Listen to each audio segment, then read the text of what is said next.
a rabid cur in such a place of power. A cur's weakness, properly manipulated, can be a sharp tool.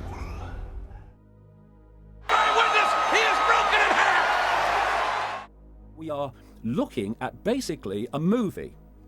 A smokescreen is another way of describing it, whereby, and especially under Trump, this has been massively done, you focus attention on the personality who is a here today, gone tomorrow level of what we call politics.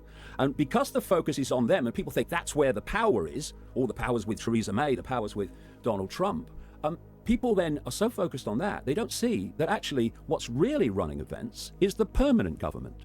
Now, the Carter administration was one extreme, and then we came into the Reagan administration, yet nothing changed. Nothing changed. What you're saying is that no matter what the political leanings, they seem to be playing the same game. As long as you're playing their game, it doesn't matter who you vote for, who you put in office. They all belong to the other side. They're in the pockets of the Illuminati. They were supporting the so-called civil war in Syria, which has created catastrophe in that country. And another on the list, back in September 2000, was Iran. We took action last night to stop a war. We did not take action to start a war.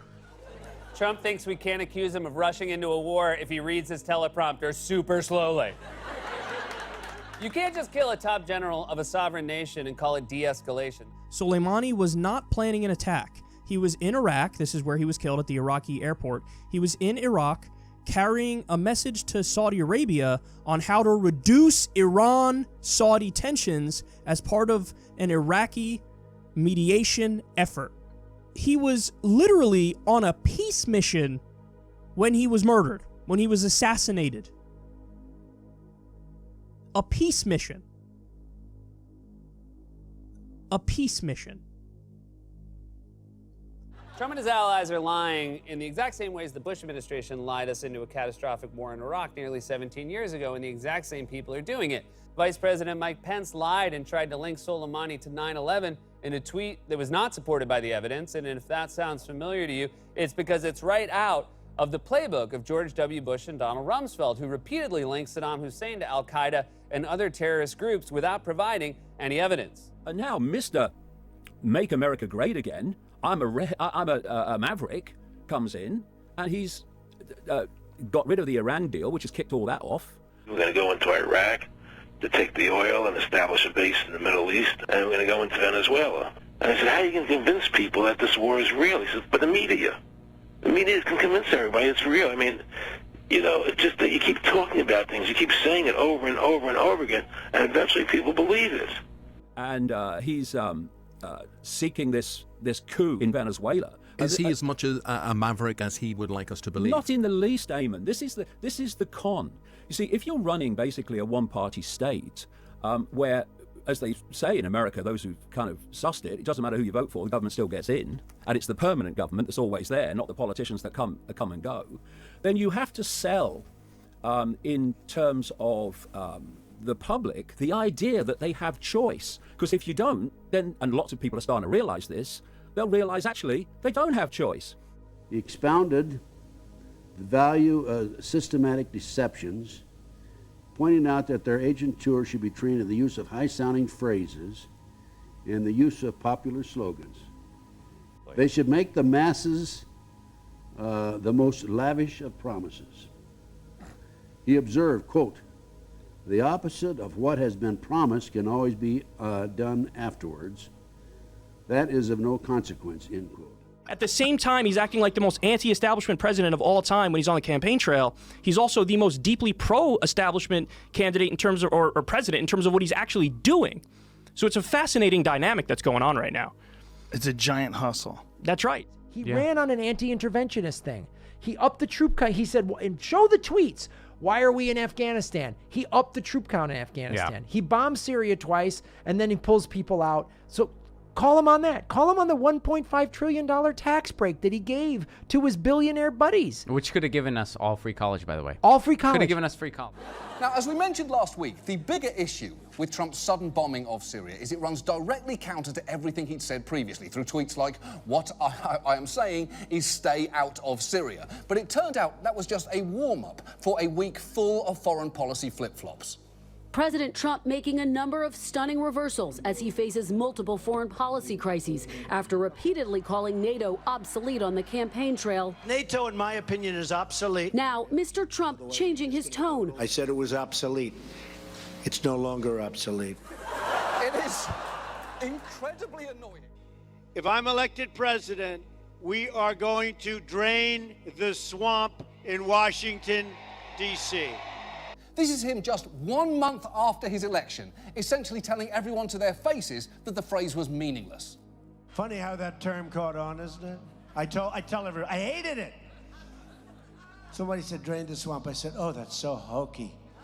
That is so terrible. I said, all right, I'll try it.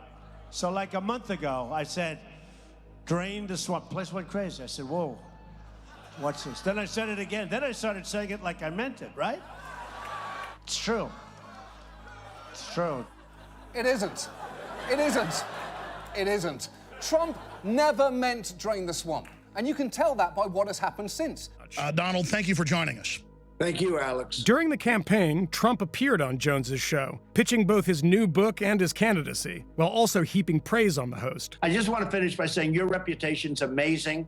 I will not let you down. You will be very, very impressed, I hope. YouTube removed many top channels, not just videos, channels associated with InfoWars, including the Alex Jones channel, which had 2.4 million subscribers and videos that were viewed over 1.5 billion times. Where was Donald Trump when Alex was dumped by all these social media Silicon Valley corporations? Where was Trump for him? You know, it's not words that make a difference. It's actions. Where's Trump in terms of defending the alternative media? Does the president believe, or does the administration feel that there needs to be some form of regulation for Google, or what exactly was the president referring to? We'll let you know. We're taking a look at it. We'll let you know. Could you explain a little bit what you're looking into, what you'd like to see happen there? No. We're just looking into it. Okay, just looking into it. Yeah. Just leave it at that. Thank you. I said. What are you looking into specifically? We're just do some investigation and some analysis. That's what we do. Is there any evidence that they actually are censoring anyone's search results? We're looking into it. That's great. They're looking into it. Nothing to worry about here. And we will develop new ways to counter those who use new domains such as cyber and social media to attack our nation or threaten our society.